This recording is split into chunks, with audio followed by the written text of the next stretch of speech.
It will be moderated by Leonard Fernandez. As you know, we met him yesterday, formally. Um, so he needs no further introduction, and he will introduce his panel and proceed with the panel discussion. And I request, thank you. Oh, I'm still requesting. I'm still requesting. Okay, we are about to start the panel. Thank you. Thank you, Vinuta. Good evening, everybody. We are going to have this panel on self-publishing, and like I was telling my co-panelists a couple of days back, this panel is going to proceed based on the assumption that self-publishing is here to stay. Okay, so last year in Delhi we had this conversation, and we were debating over whether self-publishing is a fad or it's here to stay, or it's a come and go kind of thing, and we are about to see its demise. But I think we can all agree that self-publishing is there in one form or the other. It is staying. It is even thriving. There are a couple of people here that will actually vouch for it. So this conversation is going to proceed on that premise. Just to introduce myself, of course, I'm a co-founder of Publishing Next, but I'm also co-founder of Cinnamon Teal Publishing, which kind of introduced self-publishing to India in 2006, and it's been 8 years now. So among my co-panelists, I will introduce them briefly and then ask them to carry on. I have to my left Rasna Athreya, who is a self-published author, primarily in English, I think, only in English.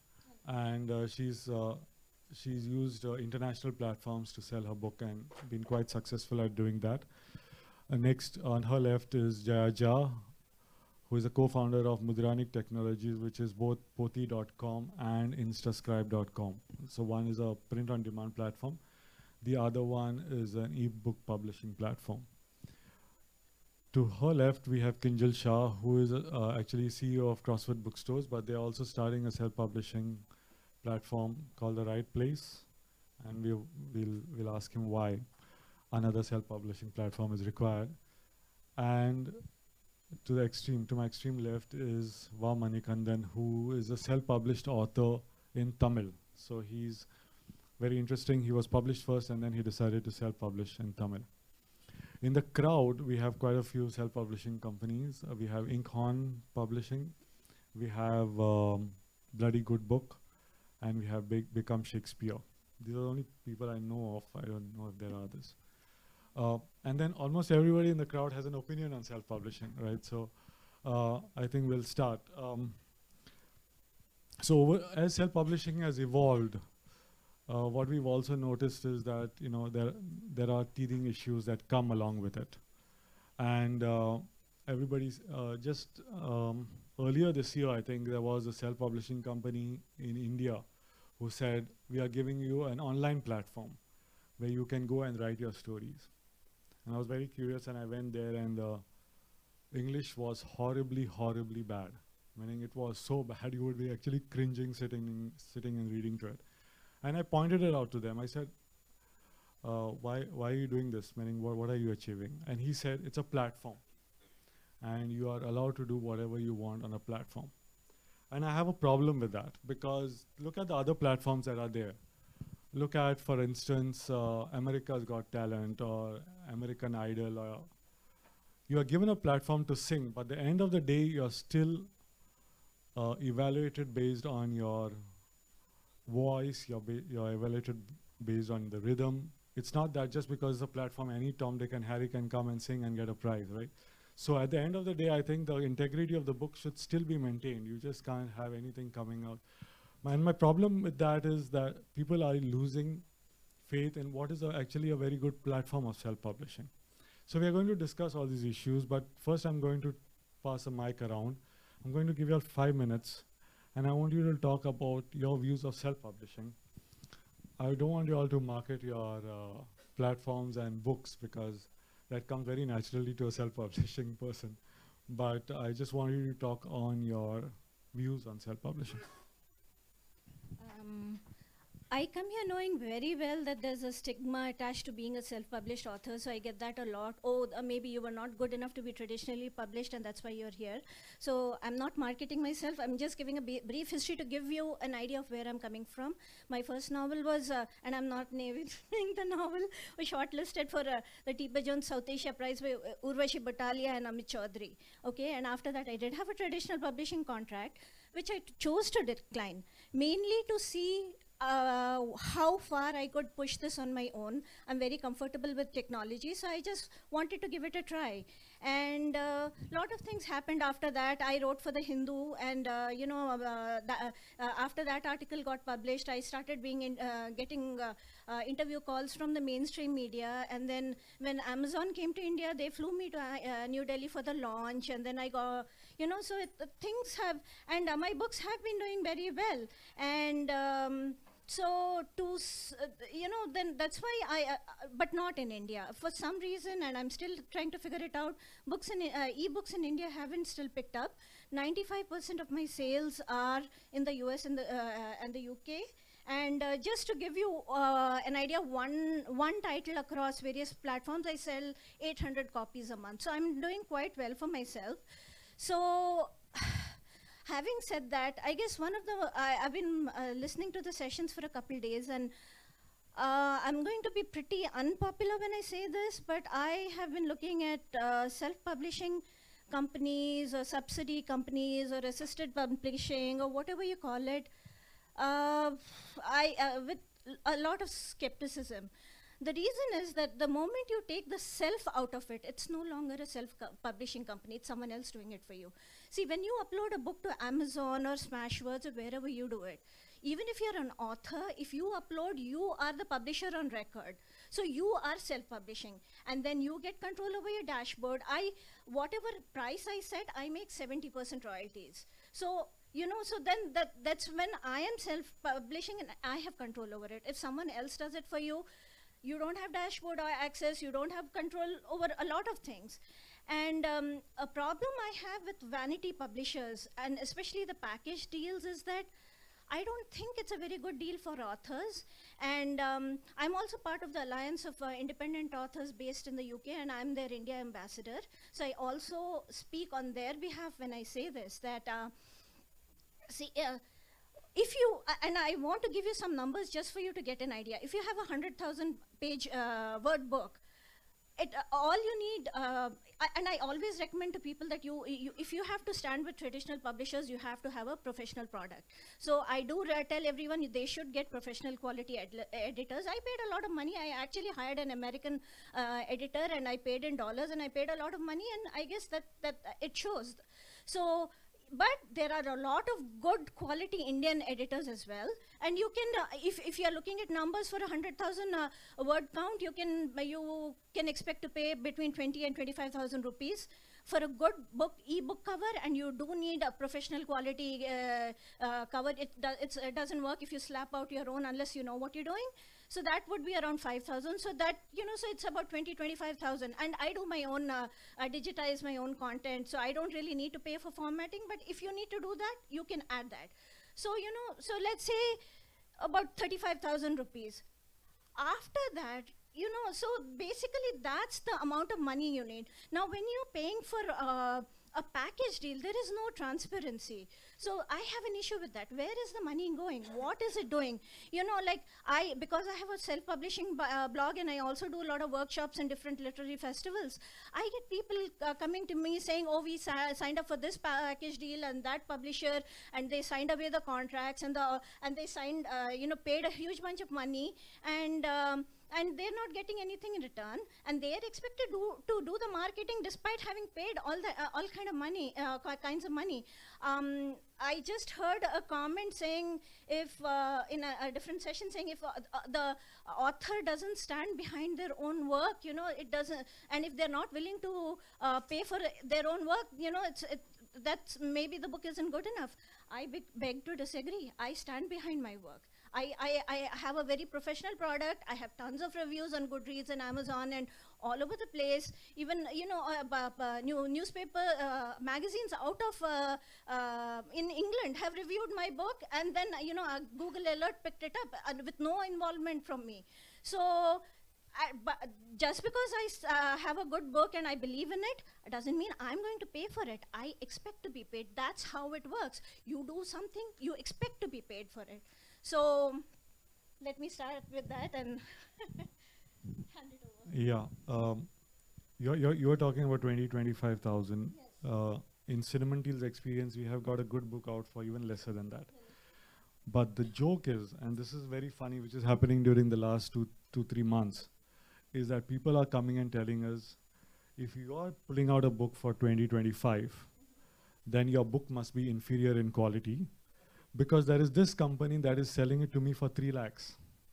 So if you're equating value with money, then, you know, then something's wrong with your product. So, so I'm going to come back to you, Rasna, because I want to know, have we made authors lazy? Meaning, because authors are not doing due diligence, they are not, so have authors remained uninformed? So I know what you're talking, I know that you go and out of your way to learn about the product, but I think, have self-publishing service providers made authors lazy? Have they made them, do they not bother to learn any more about the art? To some extent they have, but not totally. It's partly because there's not enough information available here. I know a lot more about the American market than I don't know about the Indian self-publishing market, simply because we don't have the data. And, you know, so people find it very overwhelming, and when someone packages it for you and says, oh, for this amount of money, we'll market it and we'll do this and that, and people get tempted and they just sign up. And in Hyderabad Literary Festival, an elderly gentleman came after my session and he was sobbing. He said, this, you know, this company came with the brand name of a major traditional publishing company, and I thought I was signing up with them, and they've taken my rights and they've taken my money. And he was crying and he said, I have no way to take it back. So it's a lot of it is ignorance and part of that also. And see, even for marketing, I think the marketing a lot of these companies are offering is, they'll say, oh, we'll get you a Facebook fan page with 10,000 likes, we'll set it up for you. You know what though, there are click farms in India and Philippines who will just, you know, for 2 rupees a page, they will click a like on you. You have to grow your likes organically. It doesn't, especially now that Facebook is limiting your access to your fan pages, so maybe, you know, 5 or 10% people see. What is the point if, you know, these click farms are looking at what you're posting? It does not make sense to me at all. Similarly with Twitter, they'll say, oh, we'll get you 1,000 followers. What difference does it make, you know, unless they are people who are interested in what you have to say? It doesn't matter at all to me. And even like things like, oh, we'll send out press reviews to n number of places, and yeah. Have authors stopped understanding what goes on? I think, yeah, but a lot of people are overwhelmed. That's what it is, yeah. Jaya, can I ask you now to give your 5 minutes?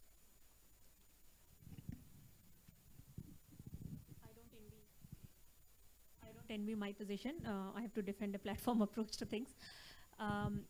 So actually, oh, Vinita, you're up, good.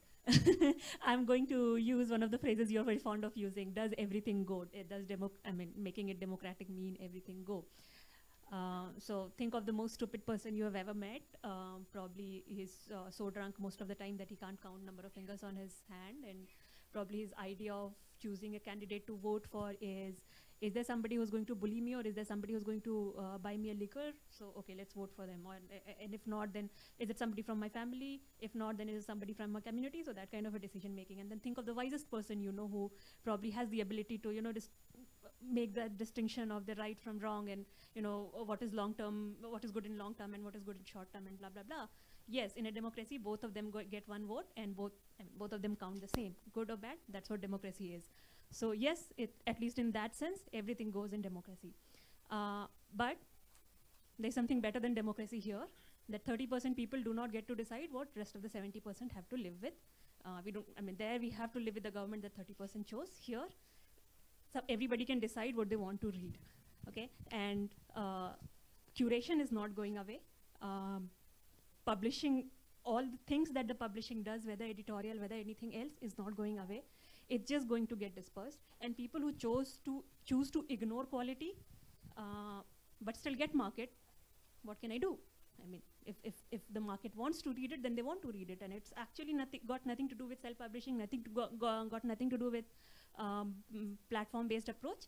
I've cringed at the books, some of the books I have read from traditional publishers, literally throwing them away, although I was not in the habit of stopping I usually don't stop reading a book in between. But from big name publishers, the books have come out which just can't finish. But market is lapping them up. So who is anybody to say anything about what should go or what shouldn't go?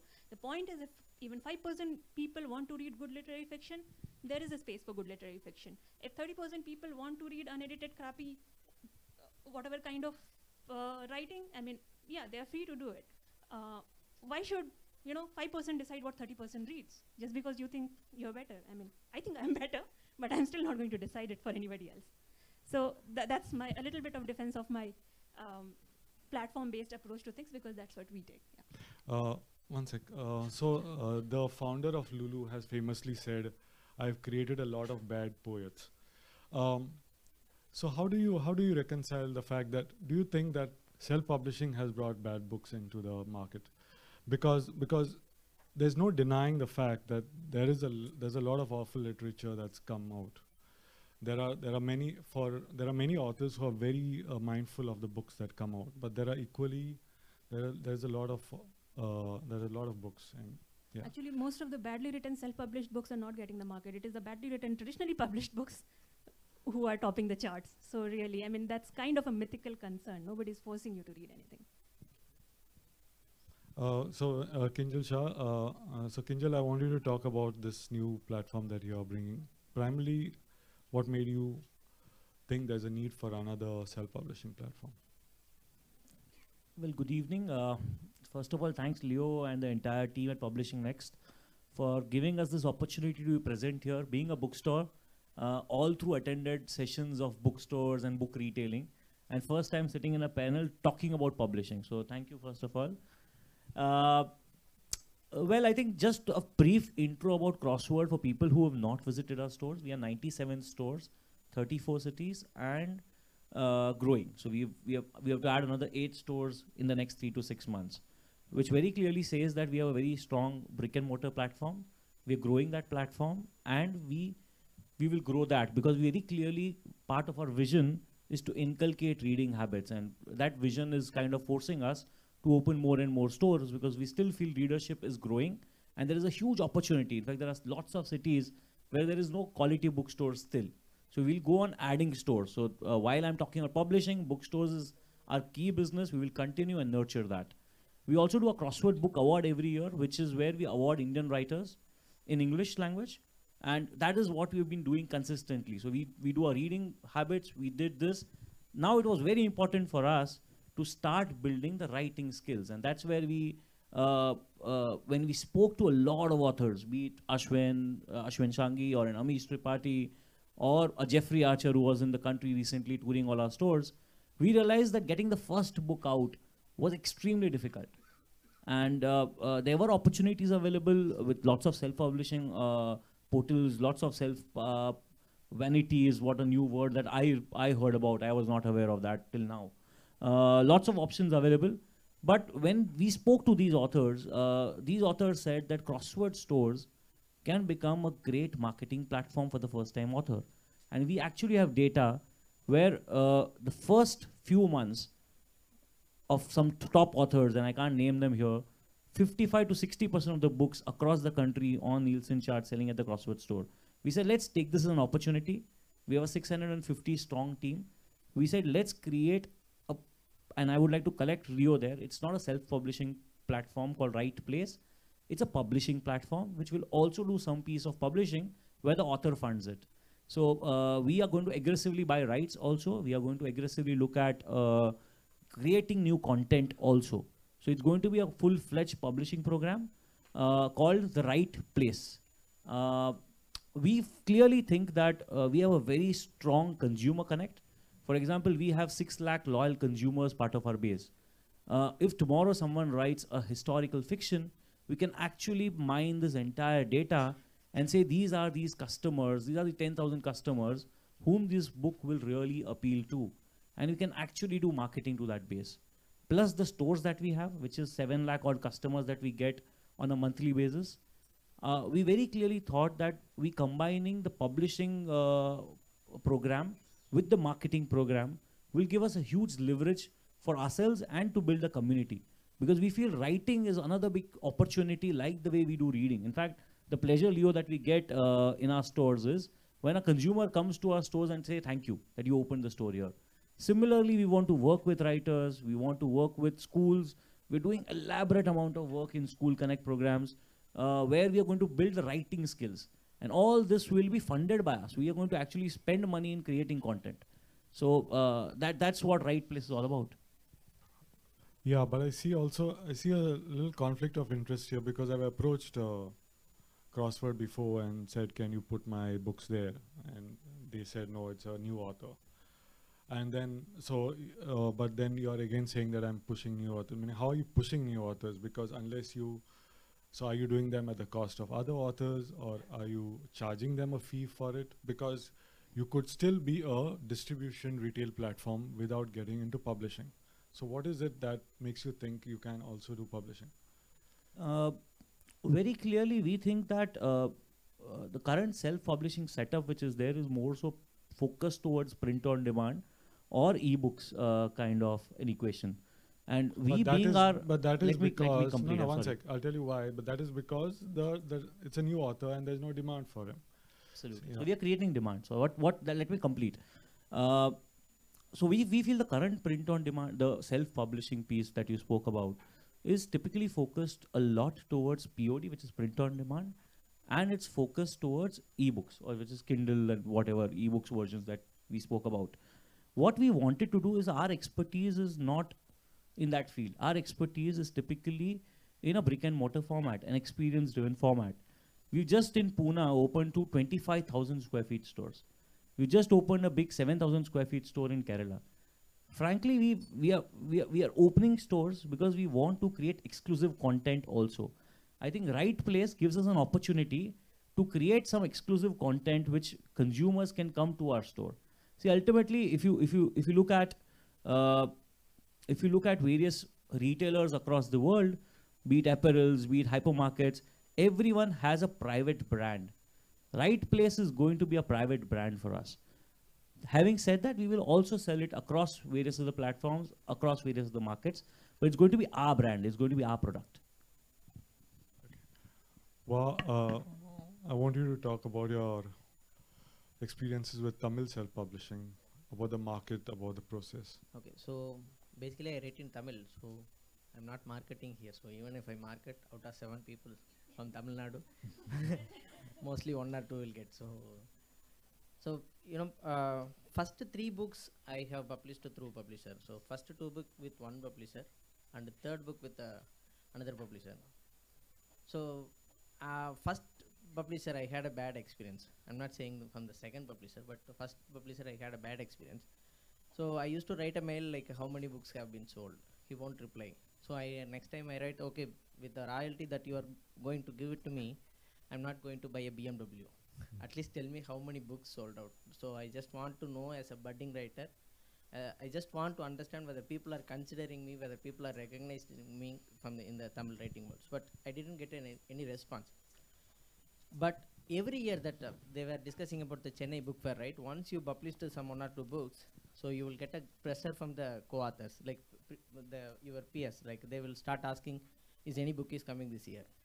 So it started creating pressure on me, like I need to publish a book.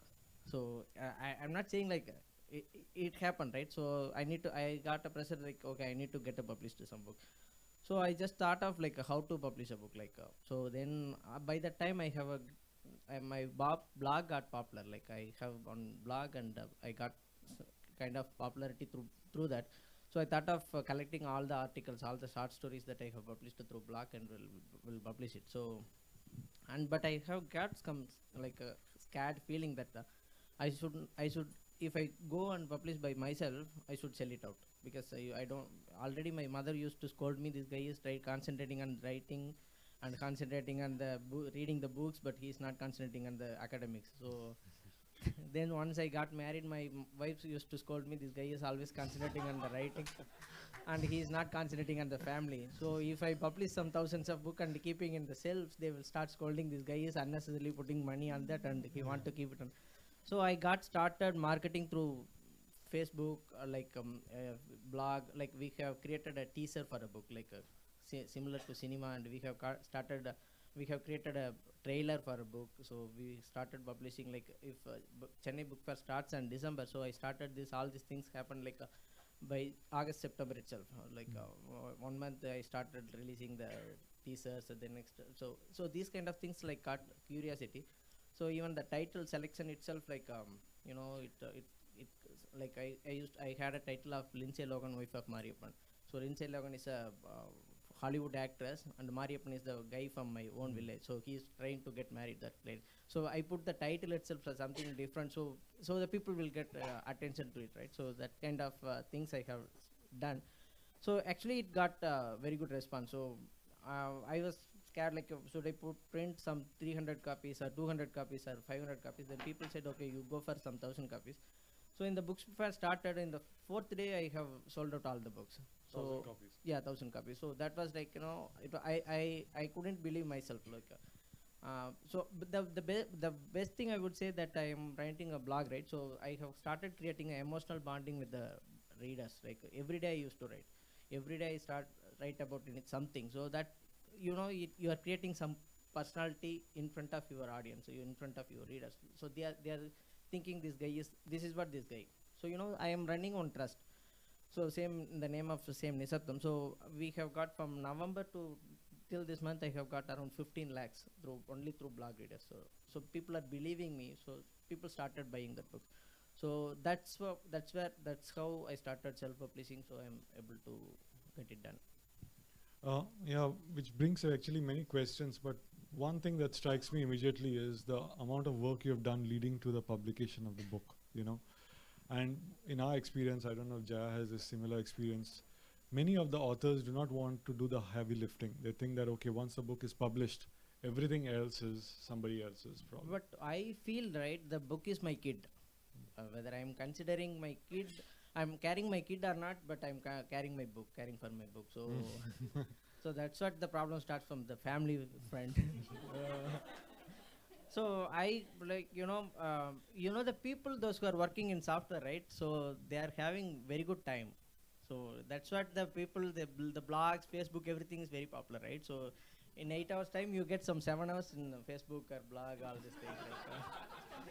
So which company do you work for? so the best part is, during after July, August, September, my alt and tab will have more work. Like if my manager comes nearby, alt tab, go to the screen of work. Like it's okay. No, but my question was that how important is it for an author to manage the other aspects of it also? I'll come back to you, Kinjal. Like you talked about marketing. Yeah. Do you also pay attention to editing, to cover design, to the other aspects? Everything I used to take care. So that's what I said. It takes lot of time, from the proofreading, spell check, or cover design, which picture you need to select. So for that itself, I spend almost 15. Night times I used to search for photographs. So which photograph I used to select? Which should I select for the cover design and the layout and spell check, proofreading, everything I used to take care. So that's there. As I said, I feel my book is my kid. So I'm not writing some tens of 20s of books in a year, only one book. So I can spend a time for that, right? So get it done. Kinjal, you were saying something. So in fact, I agree completely with my colleague here. I think if you look at data, authors who really back their product and really market it well have been able to really do a big number. Having said that, you also raised this point, and the earlier panel also was raising the point of how important is the role of the author on marketing or creating awareness. I think it's extremely important. I think a publisher ultimately does 240 numbers of books or 300 numbers. But for that author, that's one product. And believe you me, I think the more effort that the author puts in marketing, marketing, reaching out to stores, actually training the front end staff, you believe you me, the numbers dramatically change. We are amazed how certain authors, by just marketing, can just bring the numbers dramatically different. I just want to add one point here. Like my previous generation writers in Tamil, right? They used to say like you need to write and you should not concentrate on marketing. You should not talk about your text. Like you should not talk about your work. But I don't believe in that. Like as a next generation, so it's everything is branding. Like if you brand, you survive. See, like take any movies, right? Like they are spending like 15 crores, 30 crores, and they are coming out of market, the media, and they are talking about their own films. They are talking about their productions. Like why can't we talk? So it's I'm not saying like it's writers should not talk. Writers should talk about their own writings. So they need to market. Like even you take about the others than India. If you go out of the Indian market, the authors are talking about their books, right? So they are marketing. So branding is necessary as a writer. Jaya, while you're answering, while you have your comments, I also want you to address the question of whether platforms like this have given the impression that publishing is easy. You know, okay, you select a package, your book is out, and you know, so has it made a writer of about everybody? I understand your concept of democratization and all, but I just come back to the point: is has it become too easy, and have we given the impression that, you know, you need not worry too much, you just write something, it comes out as a book, and market will take it, not take it, whatever, but you know, it's easy. And have we at some level reduced the whole art of writing? Okay, so before that, I'll just comment on this marketing part. We should also acknowledge something very specific in Indian context, is that most of us have a cultural upbringing that emphasizes a lot on modesty. And it is frowned upon if you try to, you know, sell yourself anywhere. Unfortunately, that doesn't work outside in the world. So there's no harm in accepting that we have a problem there. I mean, I am an introvert. I have a lot of problem doing that. In a sales kind of profession, I would have, I don't know what I would have probably committed suicide or something. So that is a real problem, and many authors have it. But so if you want to live with it, then you live with the fact that your books may not sell, or you might have written the best thing in the world, and yet you wouldn't get even a single reader.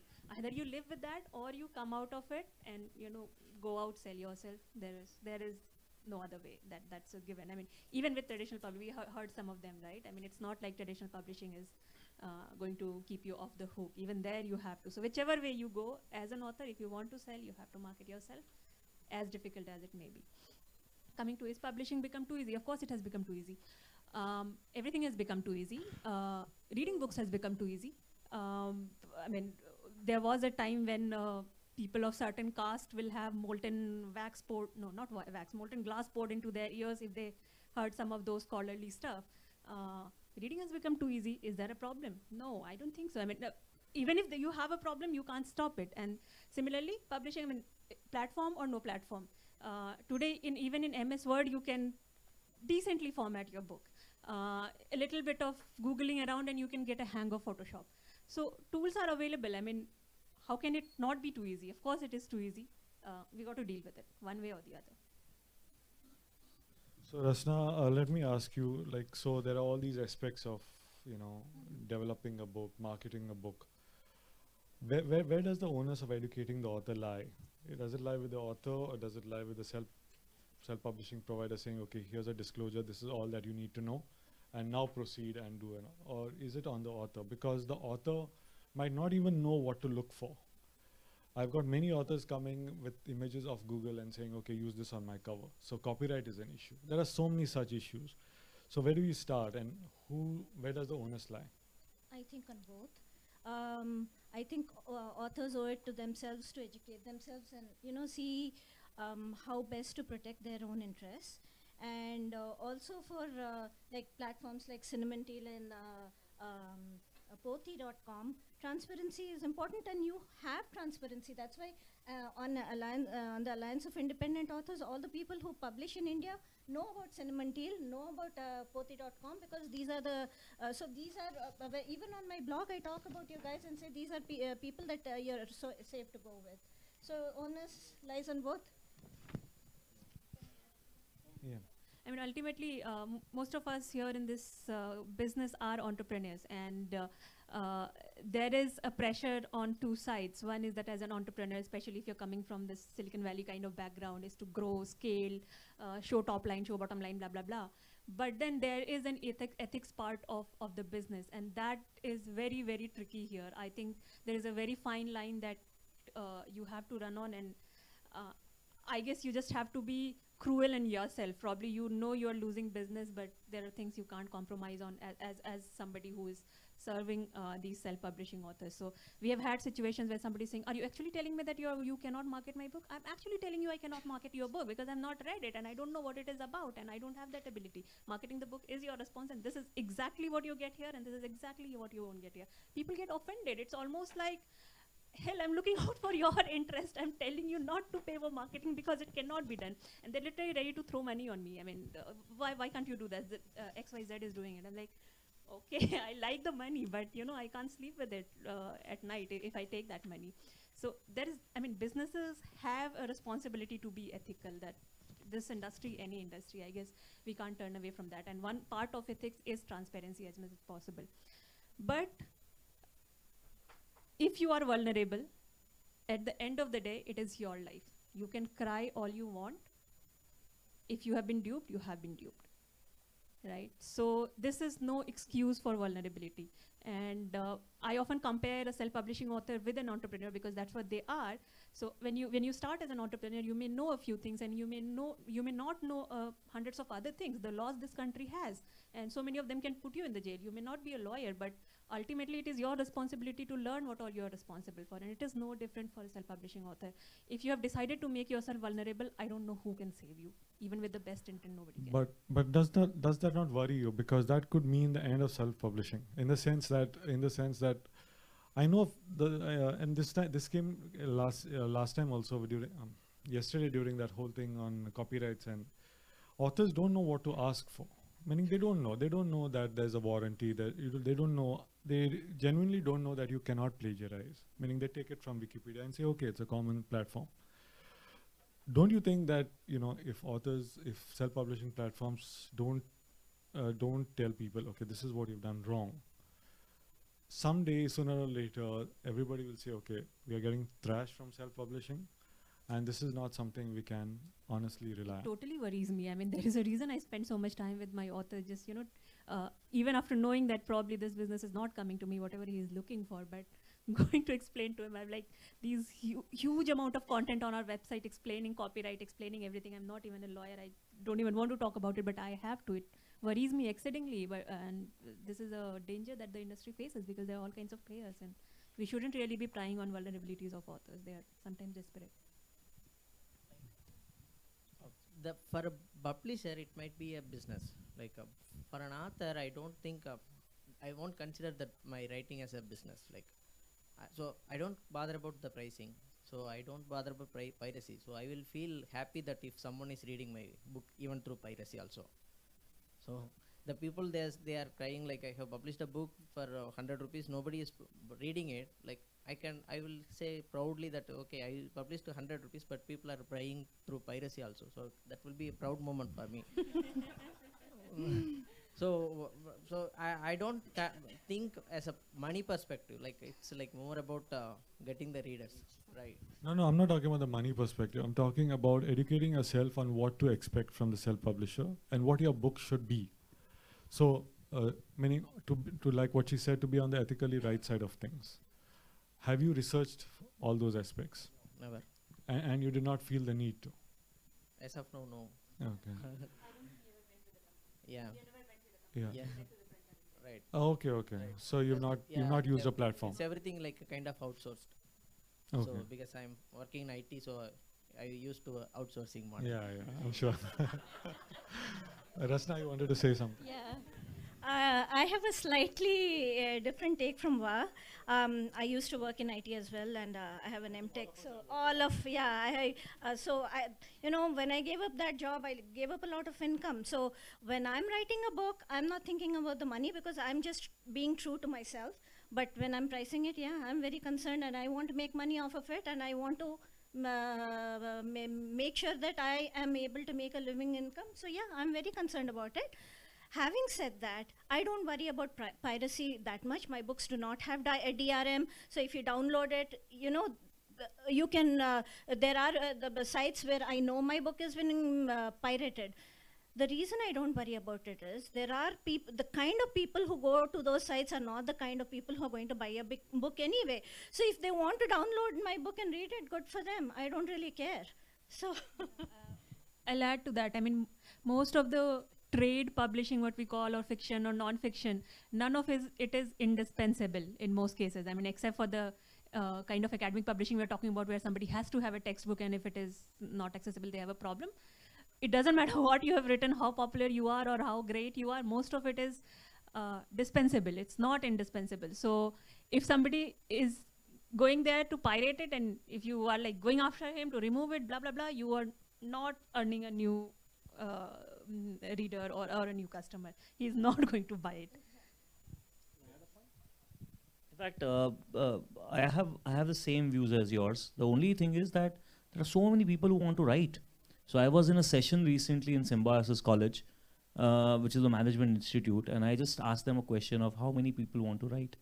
There were at least 60% people putting their hands up, saying that we want to write. I think self-publishing is a big opportunity, where if they are not able to reach a traditional publisher because of their workload, and we heard most of the publishers speaking today, all of them said we are reducing number of titles, which is good for all of the people sitting here, because then there is business here. Okay. Now, ultimately, how you do it is going to be a strategy. We are going to have a very different approach. Pothi has had a different approach. Cinnamon has a different approach. Our approach is very simple. We'll focus on the print version of it and very clearly focus on marketing, because that's what we feel can really drive numbers. Certain books, the numbers that we sell out of the stores, unbelievable. And I'm sure that, and we are leaving the contracts open. So we had a very healthy discussion where in a normal place, we are saying we are not binding any author. The author tomorrow can shift his book to a Cinnamon, go to HarperCollins, go to whatsoever. We're keeping the contracts completely open. We just want to help him. In fact, we would be more than happy at Crossword Stores to probably do sessions if you all are interested to train people on how. We are okay if a consumer wants to choose a Cinnamon or a Pothi or a Crossword right place. We are okay, absolutely okay. Education, if that you feel is a problem, we are more than happy to lend our stores across the country. So just a small thing, the phrase he used which kind of caught my attention. So whenever I explain concept of self-publishing or even Pothi to anybody new, so they're like, oh, okay, so people who can't go to the publishers come to you. That's a very dangerous kind of a thinking, in the sense that people who come to us to take revenge against publishers, normally not the ones who do well. The ones who do well are those who, for whatever reason, it may be to avenge a publisher, but have decided to take things into their hand, and they know what they are up against. That, it's not like, there is this evil publisher sitting who doesn't recognize your talent, and as soon as something goes out, the world will be after you. So if that is the mentality with which people come to self-publish, it doesn't work. You have to know what you're up against, and it's an uphill task. Each book is a different product which needs to be marketed separately, and needs to build a brand on its own until you have multiple books, and then you have an author brand or whatever. So rejected people coming to self-publishing, I mean, by all means come to self-publishing, but be aware that that's not the battle you're fighting. It's not against the publisher. I do have to agree with Jaya. Just because it chose to decline a contract doesn't mean I think traditional publishers are bad people and you should never go to them and you should always self-publish. I have a lot of people coming to me asking for advice, and I say, you have to decide. You have to decide your comfort level and what vision you see, what you want for your books, and it's for you to decide. Just there is no rights. You can't say that self-publishing is the right thing to do and traditional publishing is wrong. I've never said that. I will never say that. Also, another related point I wanted to bring is that through ALI, the Alliance of Independent Authors, I know numbers. There are at least 10,000 authors, if not more, worldwide, who have taken back their rights from traditionally published books. So those books were not doing well for whatever reason, and so they thought maybe the editing wasn't what they wanted or the cover wasn't what they wanted. So they got back their rights and they repackaged the books on their own, and they published them. And the books are doing exceedingly well. Some of the books are on the Amazon bestsellers list, and also there are plenty, this 10,000 number that I was talking about, there are plenty of mid-list authors that you will never hear of, but they're making a comfortable living. By comfortable, I mean like $80,000 a year. And you know, you'll never hear of them if you don't read the genre, and it's okay. They don't really care because they're making enough money to survive. I'll just change the tack a little because I wanted to address what you're doing. I know that we do ebooks, but you decided to have a different brand for ebooks. Just explain what was going on in your mind. So biggest reason was very practical and mercenary. Ebooks in India are what they are. You've already heard the numbers even from the big guys. It hasn't really taken off, and we could get into the reasons, but that's not the point here. So, but at the same time, there is this large pool of authors publishing on Kindle and all these other platforms, Kobo, iBookstore. So we have been running these experiments internally for a long time. And so there is clearly a market outside so you'll keep hearing news which goes ballistic in one direction or the other, that ebook is going to take over everything, and then suddenly, oh, ebook growth has stopped, so all the dreams are shattered.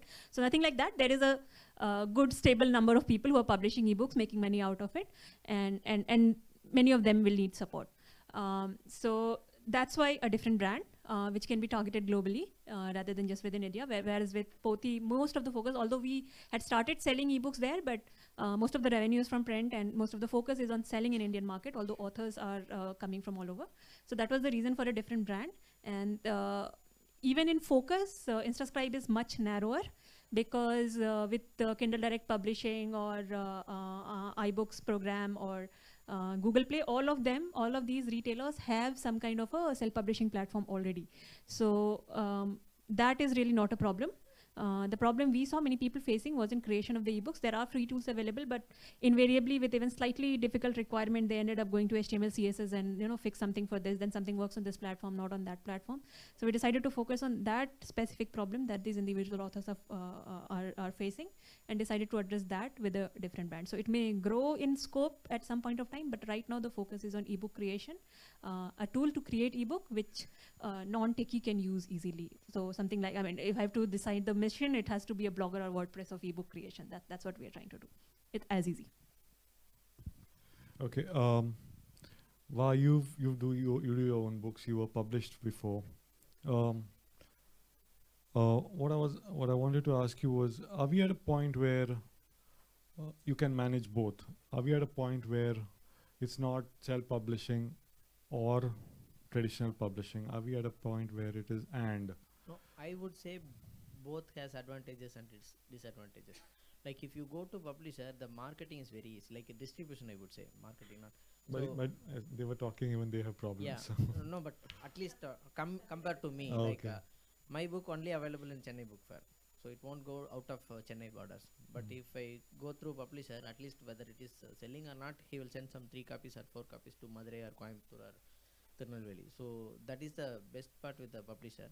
The best thing, what I would suggest, like if who is your publisher, that matters. Like whether he is a transparent, whether he respect you. If that is the case, the going to the publisher is the best option. If you don't have respect to the specific publisher, even if you go there, then you won't get things in right place. yeah, but what my question was, does it matter? Does Yeah, it it's matter whether there's a, means it's become so easy, and is there a place where both can exist? Is there a place where you have a publisher, or you also have, you can self-publish? Are we at a point where there's an and, Because what used to happen is that, okay, self-publishing was in the diminishing and traditional publishing was growing, and then the other way. If you ask me, like, so this year I'm planning to bring 2 books. So one, I'm not that much, trust on it. Like, I don't think that will sell it. So with that one, I want to give it to publisher. So, so another one, definitely it will go fast. So I want to publish that one, self-publisher.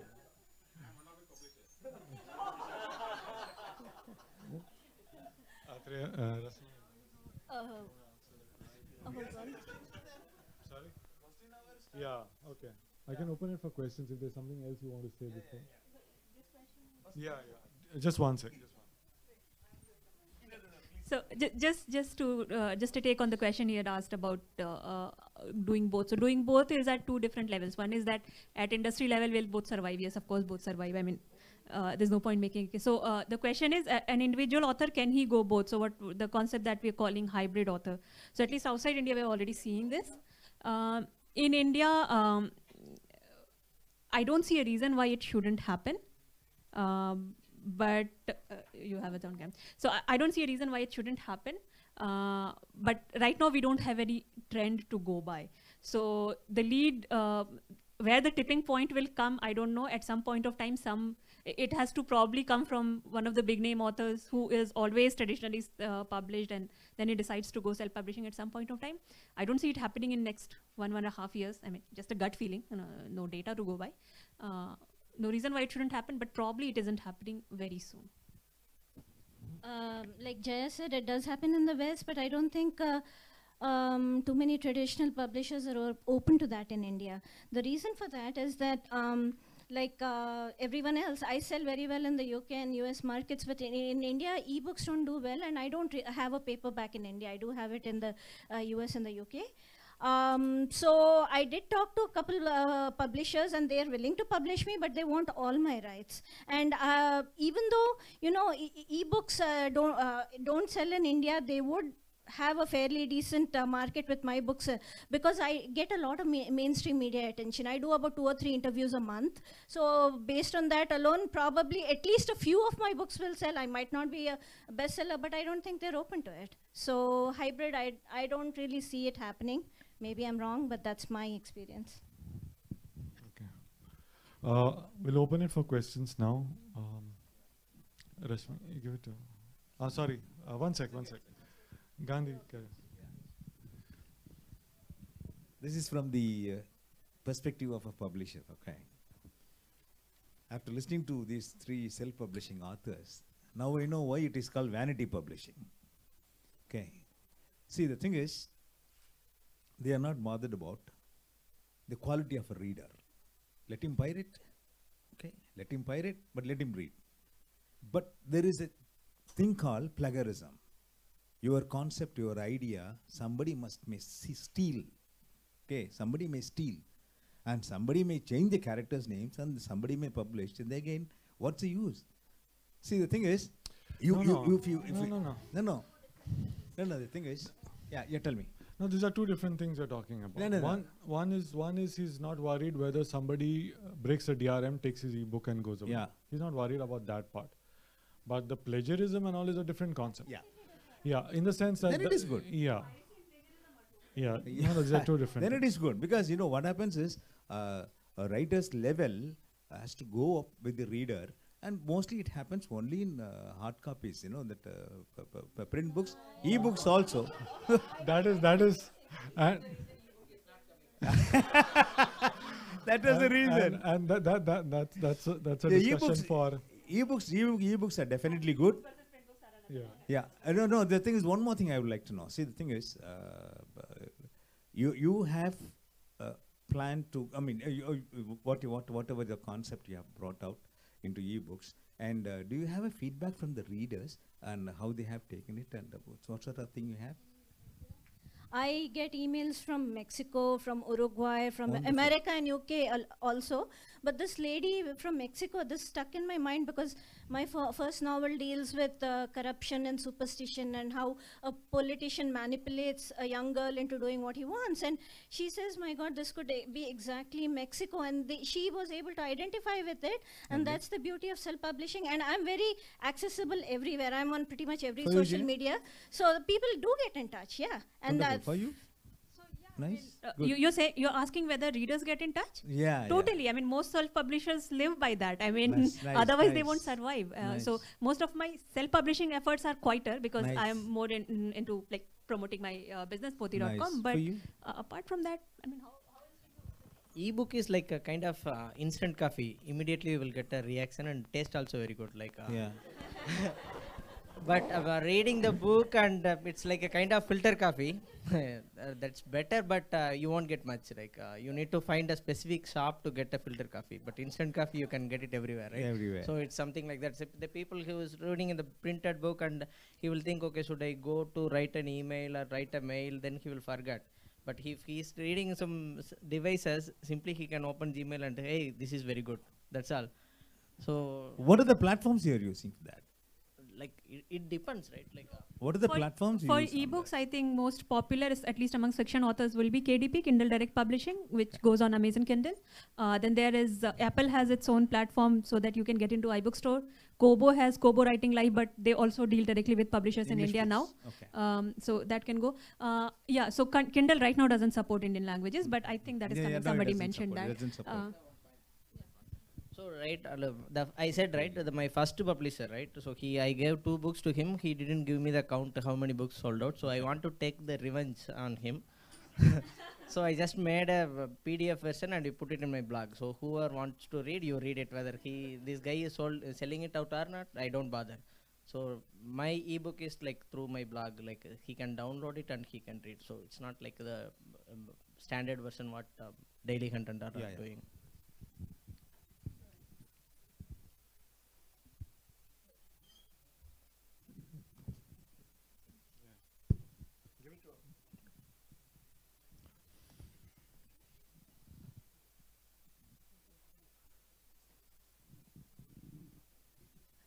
Hello. Yeah, I'm Rashmi Bansal. My question is for Kinjal Shah. See, I also, I've not understood what your model is. I just wanted to clarify, Leo, that Bloody Good Book, which is the company I've started, is not a self-publishing platform. We do have a platform, but it's a discovery platform where authors upload their manuscripts and then we select the same way that a publisher selects. We allow readers to also give comments on which manuscripts they like. And then out of 116 manuscripts, we've selected 1 manuscript to publish as an ebook. So we're an ebook publisher. But in case of Pothi, I understand that anyone can come and self-publish. But is Crossword a self-publisher or are you a publisher? Because, I mean, there is a value to being in a Crossword bookstore.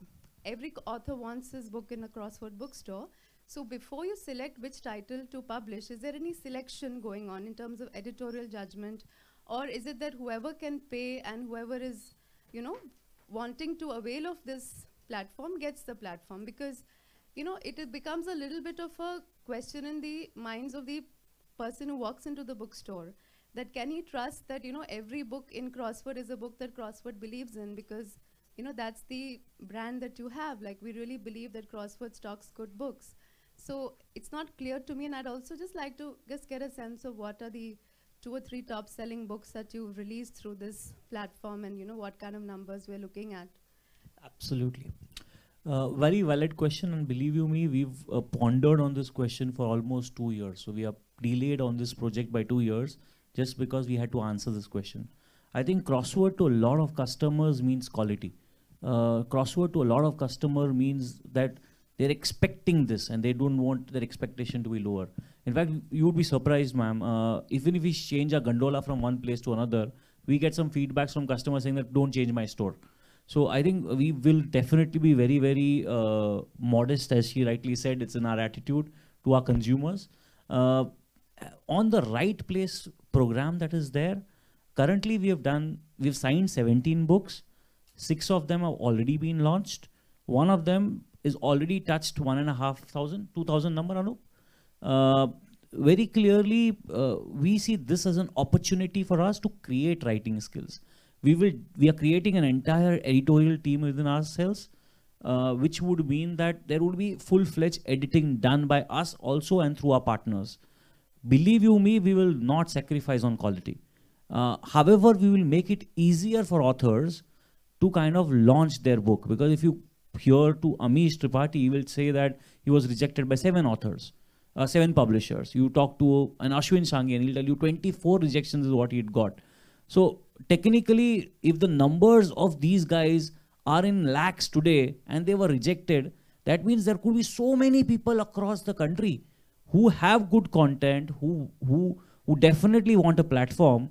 And we said, let's create this platform. So definitely this is not a charity that we are doing. It's a self-sustaining platform, and hence there are costs associated to it. But we are going to focus on quality. So to answer your question, it's a paid thing. It's a paid program, absolutely.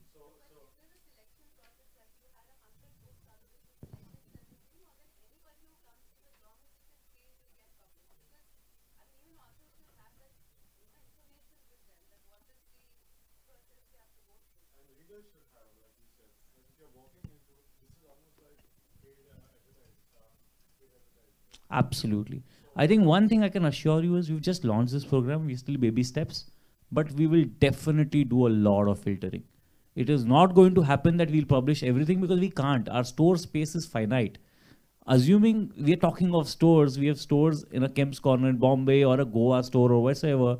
Our store space is finite. We can't be publishing 2,000, 3,000, 4,000 books like what most of the portals can do. So we will have to limit it. As of now, we've started marketing for this, and I'm here purely for marketing, for communicating that we've launched this program. We are doing an aggressive level of marketing starting next month with one of the most popular properties across the country, which everyone will see, and I'm sure this is going to be an opportunity for all of them. We see this to be a one-stop shop for authors who have great content, and that great content will be decided by the Crossword team, which is led by tons of buyers and merchandisers and editorial team. We will definitely do filtering, I'm extremely clear. So then you're more like a publisher, and who's expecting the author to invest some money for the marketing. You are right. So, yeah. You are right. Okay. You are right.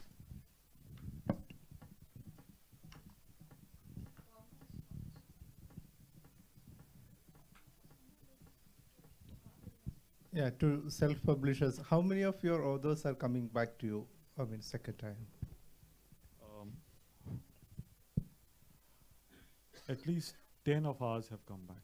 No? So, 10% or say 2%? As a percentage, it's very small. Like, we are also, we don't publish the numbers that many others publish, because we reject on, like, if it's not editorially good and all, we don't take it on. So like if somebody says we don't want to edit the book, we want to print it as it is, we say no. So we have not published the kind of numbers that many others have published. But yeah, it's about 1% or 2%. Okay. No, So I just for want to us, see. no, I'll so One we have. let him finish his question. Yeah. No, please. Sorry, I think you had no, so one number we have is, so I don't remember the exact number of authors, but number of authors to number of books ratio in us is 1:4. So on an average, per author, we have 4 books. So obviously, some of them have done many more, some of them have done only 1, but that's the average. No, I just want to see, how serious they were in writing, like. Yeah, there are all kinds of people, so that's the average we have. Thomas, I don't know if that's a good measure, because not everyone is a multiple book author. Yeah. So Yeah, so I don't know if that's a good meaning so what are we getting at loyalty, or how good an author is? Yeah, how serious the author was, sort of,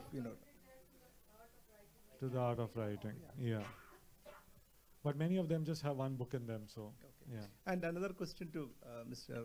Shah, like, will you be dedicating a separate section for your own books,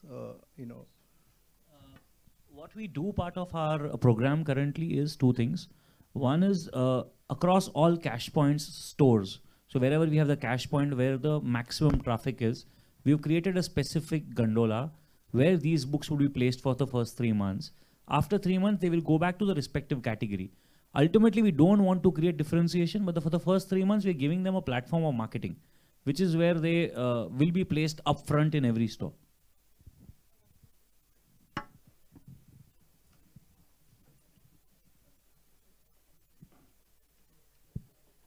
Hi, I'm Malini. I manage BecomeShakespeare.com, another self-publishing company. I had a couple of points that were discussed earlier by Leonard and by Rasna, which I think then later fizzled out, so I just want to bring that up again. One point that you began with, Leonard, was about has it become too easy, and therefore has the owner shifted, has the author somewhere gotten the feeling that he doesn't have to do much, pay for it and it gets done, or if it's become too easy by technology. And you gave an example of some American dance shows, or basically some shows where there is a judgment involved, and then there is the rest of it is out for voting and public, etc.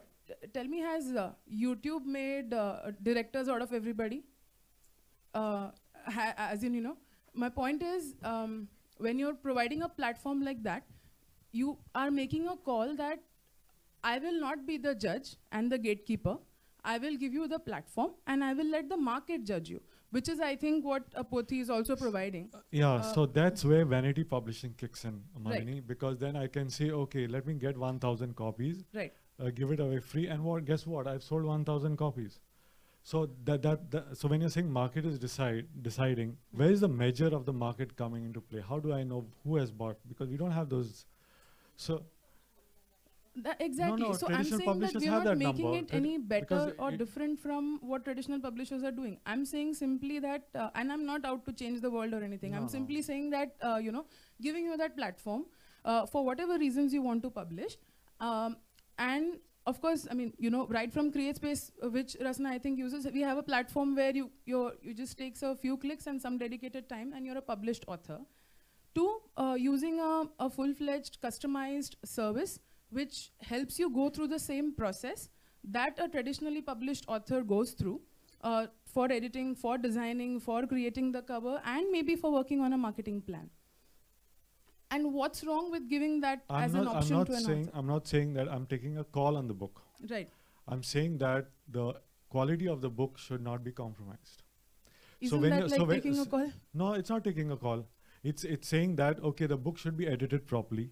The book should be laid out properly. The Right. cover should be designed properly. So when you say, okay, 5,000 for a premium cover, 2,000 for a not premium cover, what is the compromise I'm making, and why am I making it? Right. Because what should go out is a good book. So I'm saying, okay, if you can pay so much. Perfect, No, one perfect. minute. You Let mentioned me the right finish. Let me point. You finish. said a good book. So Who let me decides? finish. Let me finish. So I say, okay, if you can pay more, then I will give you editing. If you can't pay, I will not give you editing. So I'm not worried about whether the book will do well after it hits the market. I'm worried about the fact that we are throwing out any kind of book and saying it's a book. You know, And what will like Jia happen? mentioned multiple times on multiple questions, her answer was, and you began with this, that self-publishing is here to stay. Cinnamon Teal does not publish, Pothi will publish. Both of you don't publish, CreateSpace will. If no, you know, I'm just saying that it's out there. If none of you do all of that, look at what Wad did. You know, go find your own printer, get it out. My point is the book is going to be out. If you're given the chance to edit, you should do the best job possible, which is perfect, which is what you do, I think. And I'm not talking about you taking a call on it. I'm just saying I'm that. not taking a call on its marketability or how good the plot is or what are the descriptions of the characters. I'm not taking a call on that. I'm just saying that the book should have been edited properly. Because what is my Right. final problem is, my problem is that people might lose faith in this concept of self-publishing, which has tremendous potential for authors who really want to put in an effort. And somewhere we are, I think, letting them down by saying, okay, if you don't have money, okay, I will put it out without editing. Now that's the problem I have with that kind of approach. So as such, I'm not in favor of a shoddy book going out, but as far as you're not taking a call on the plot, you're taking a call on English. You're taking a call on English. Which essentially, So from which is what the you said, confusion turned out to be between that you're taking traditional a and call on language. Yes, I mean, I cringe when I read a badly written book, but that is the book that is being lapped up by teenagers. Yes, and that does not necessarily And happen. what in am I to do? self-publishing. Am It I to happens go in police traditional them that don't read it? I mean, how will you go to your office and write that kind of mail? I'll throw you out, but they are doing that. So it happens in it doesn't traditional have as well, exactly. right? So it doesn't have to do with self-published or traditional published. That's the thing. I mean, it's something that's out there. Just one more point on, and to continue with how this went forward in terms of what services we provide, as in we, all of us or anybody providing those services. And like you rightly said, if someone is willing to pay for those services, if they consider the value for those services, then we will be able to provide, because we are a service provider. It's like going to any other service provider and saying, give me this, but I can't give you money for it. Obviously, he's not going to give you that thing. So it's as simple as, and we're clear on it, that you pay for these services, you will get those services. Just taking it forward to the couple of points that you mentioned, Rasna, about a few author experiences, a lot of people who talk to you about their experiences of working with certain platforms or certain major big named publishers who fleeced the author in terms of the contract, the rights were up to the publisher and the author didn't realize, or the author assumed a lot of marketing is going to happen and it didn't happen. And this lot of marketing is a very subjective term. I think a lot of traditional publishers also have those same issues. And a lot of the specific things you mentioned, like press releases or like social media management, and you specifically also said that, and I'm addressing this because within self-published authors among India, you are someone who's asked an opinion of. Hence, I just wanted to understand this. Is not a package simply service bundling? And two-part question. One, service bundling. So if you buy one service, I give it to you for X. If you buy 20 services, I feel that you're, I can give you a discount and therefore a different price. And then when you ask me to bifurcate it into 20 parts, I'm not able to do so. Because when you bundle it up, I'm giving it to you cheaper. Service bundling, the part. And the second one being the fleecing and promises not being delivered, etc. Also is something that we discussed in the contract-related, copyright-related session yesterday. It connects to a lot of things that we discussed. Somewhere, why can't that contract be read? Authors are supposed to be the most educated. I mean, in terms of they raise questions, they want to address, they want to change the status quo. You write about a lot of these kind of topics. How difficult would it be to stand up to the publisher and ask those questions which you can't understand in the contract, or don't sign something that you don't understand? There are a zillion options out there. Why the whole feeling of victimhood connected to authors, and why is the publisher this big bad wolf out there to eat? I don't think. I think it's just a matter of actually you bring up a lot of different points. I wasn't sure I'll get the mic again. Right. See, okay. Right. I'm fairly educated. I have an MTech, but I'm not qualified to read a contract. You need specialized knowledge. Just because I am an electrical engineer doesn't mean I can go and do something in the civilian field. You have to have proper training, and authors are not equipped to do that. Secondly, most of us have heard about iUniverse and Author Solutions and all of that.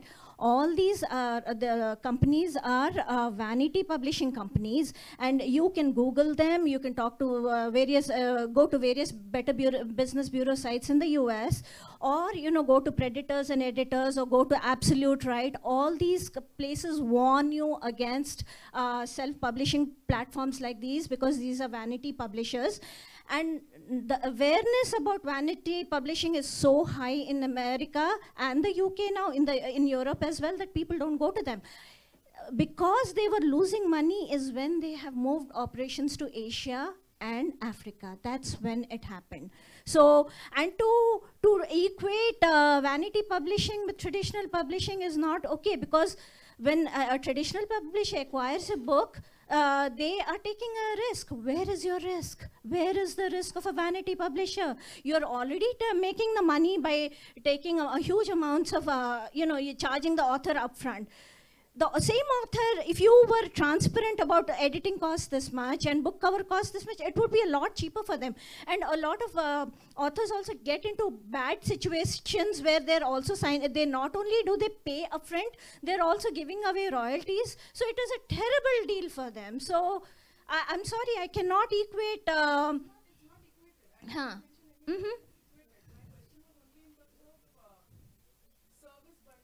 No.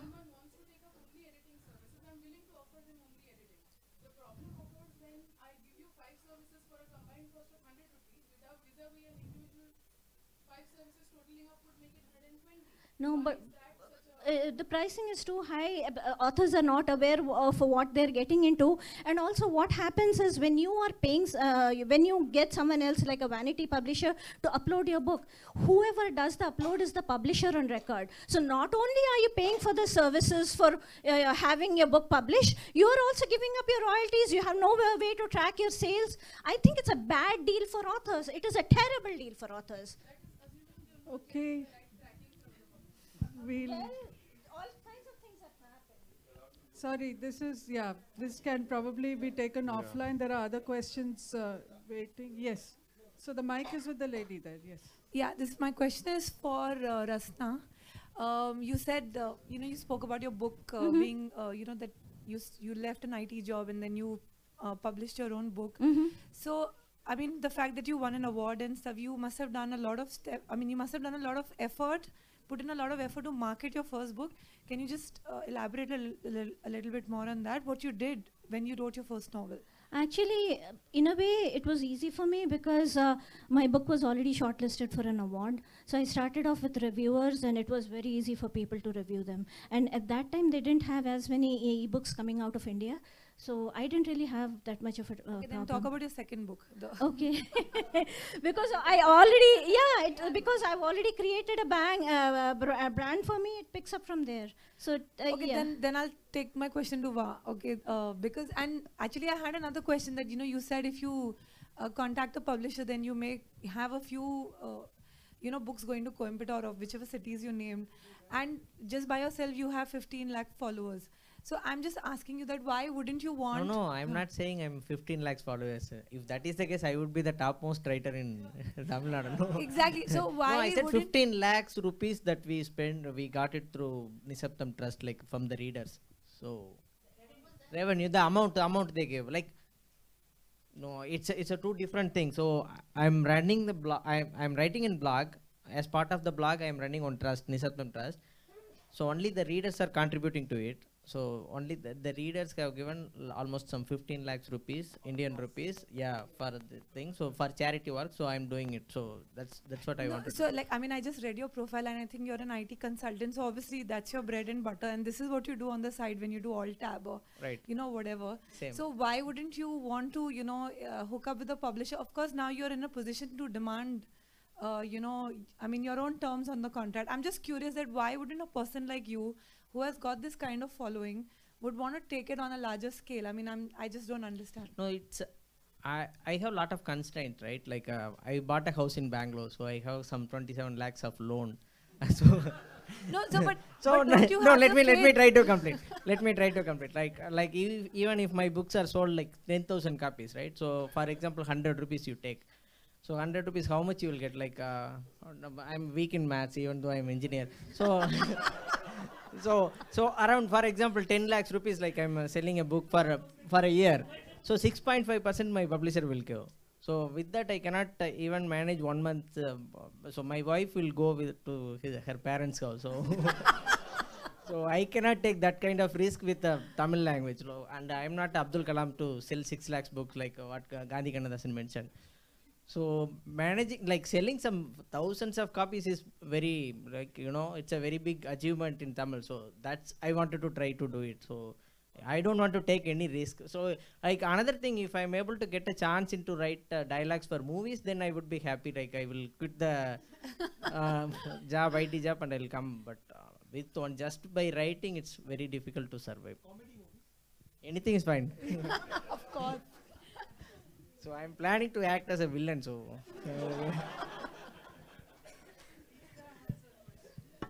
I wanted to ask a little bit different question.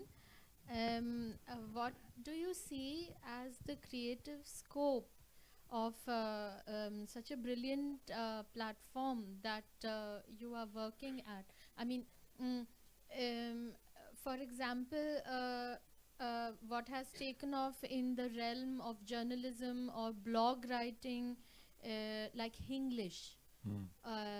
Do you see that something so revolutionary could happen in the kind of creative realms that It's obviously not acceptable in print medium to such an extent today. But do you think on the port? Sorry. No, but what I think is self-publishing allows you that kind of freedom to experiment. You know, like for example, one of our earliest authors was a guy from an advertising agency who wrote about advertising. He called the book Madness Starts at 9, and he was talking about, you know, the inner life of an advertising. And then we've had many examples of how self-publishing has been used. So it's been used for travelogues, it's been used to document family histories. So that's what I'm saying, the potential of the medium is very strong. Does the language also change? Yeah, similarly, because you're experimenting, you're doing pod, you're doing one copy at a time, you can afford that kind of experimentation. So yeah, but so there's the concern, because if you're equating self-publishing books with one broad stroke, so then how do you differentiate between what is actually experiential and what is actually good and what is actually bad, you know? But I think it's quite revolutionary and it's quite beautiful. In a sense, you're bringing in, I don't think we could judge this as good or bad, because I think it's also in a way, it's also talking to people in a very close way. In a way. So actually, some of the examples you brought up has actually happened. So we had a book published in Esperanto, which is apparently a constructed language. I don't know what anybody will do it, but I think that was a beautiful exercise.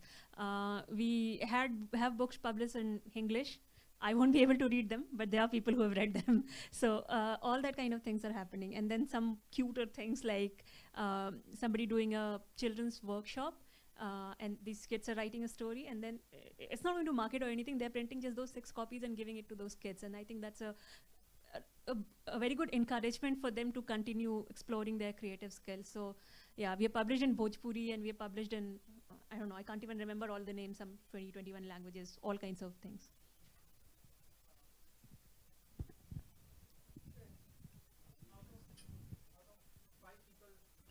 On the days, I think 4 are engineers, if I'm not mistaken. Or 5 are engineers, 4 or 5, okay, 4. You know, the point I wanted to make, and I was thinking of earlier, is that technology is basically changing the way we write, the way we publish. And it's something we cannot fight. We have to go along with it, and it has advantages and disadvantages.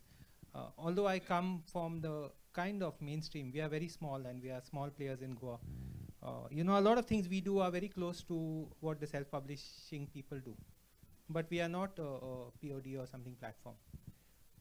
The copyright is with the authors, and one of our books, we've even got the authors to crowdfund from his friends and all these kind of things. Of course, you know, I think I don't see self-publishing as something very negative, but it has its pluses and cons. One point I want to make, as far as Crossword is concerned, Mr. Shah said that it is quality, but for us it's also geography, because it excludes a whole lot of books from Goa in their Goa bookshop because of your centralized buying model. So that's the politics of Crossword. If you can do something to change it, it would make a difference to your own sales.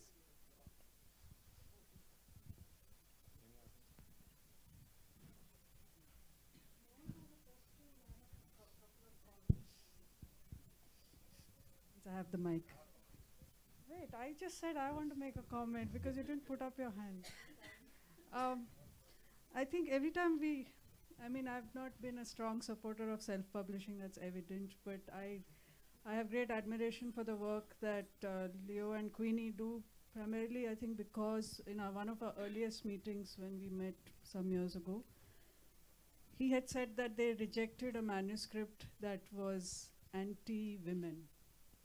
And in that one moment, it just sort of explained to me how they did their publishing. And most of the traditional publishers who have come up the hard way, of course today managers lead publishing houses, but in the days when publishing was and continues to be led in the languages and in the non-multinational brands, publishers who started companies started it for different reasons. They never thought of themselves as service providers. I just want to differentiate some of these things because it's very easy to confuse. They never started as service providers. They started as collaborators with authors and editors, and to bring out and keep certain ideas in currency. They curated lists of particular kinds of books that they invested themselves in, their money, their time and energy, and they and to promote a certain kind of writing and work. So publishing has grown from that into becoming businesses and becoming, much bigger. I mean, mergers and acquisitions, like every other industry, media industry has gone through, a communication industry. But there is remnants of that traditional publishing that continues to remain, and the quality benchmarking in publishing. And when I talk about democratization, my point is that you can say, the market is there to read. I mean, there is a market to read, for instance, the crap that Times of India throws at us. There is a market for it. But there has to be a discerning understanding that this is crap. That is really democracy. It's not that you kind of forego, understanding of what quality is. I mean, to put a Chetan Bhagat and Rushdie on the same platform at a Lit Fest is reflective of how we see. Of course, I'm not saying they shouldn't be, because if the topic is pertinent to the discussion, every book has a reader. Okay, so, and everybody should be able to read in language that they're comfortable, whether it's hybrid, whether it is whatever. And there will always be good publishers and there'll always be bad publishers. That happens in traditional publishing, that happens in self-publishing as well. So when there is a question of quality, if as a self-publisher, quality becomes a factor, it translates into readership also understanding a sense of quality, because a book at the end of it has to be a good book, in the sense that it has to be well edited, it has to be well designed, it has to be reader friendly. Your commitment is to your reader as much as it is to your author, because you can't throw a defective product into the market like Times of India does and says, there are readers. Of course there are readers, but that doesn't mean you should do it. So that's the variation I'm talking about in how we understand these things, about how, what we do as a business, what we do as an industry. We have to know what is it finally that we are working towards. A book. The book has a reader, the book has an author. For a publisher, there are the two client bases.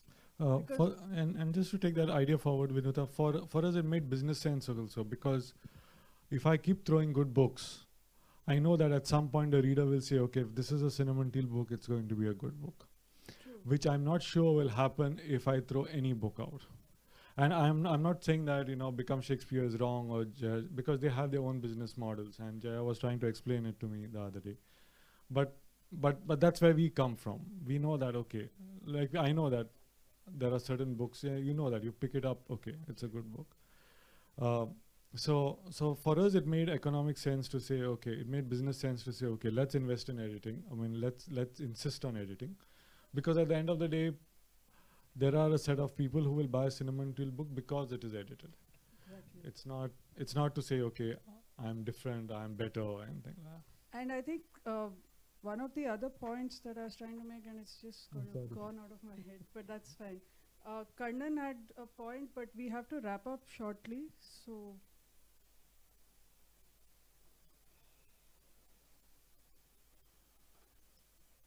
Kalachud is a publication of basic literary fiction, non-fiction, and we are not into very popular books, but we are also very aggressively into sales.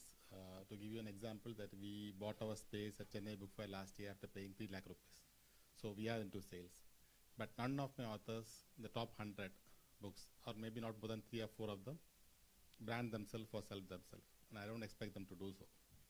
I'm saying this because this seems to be a common wisdom that the author have to sell themselves. I don't think that's entirely true. They want to do it, or the publisher wants to do it, I have no comments, but that's not the only way how it is done. Sometimes the content does speak for itself. I just want to talk about that possibility. Thank you. Someone else had a hand up. If not, we can, I'll leave it to Leo. Sorry. No. I think we can, yeah. Okay. Yeah.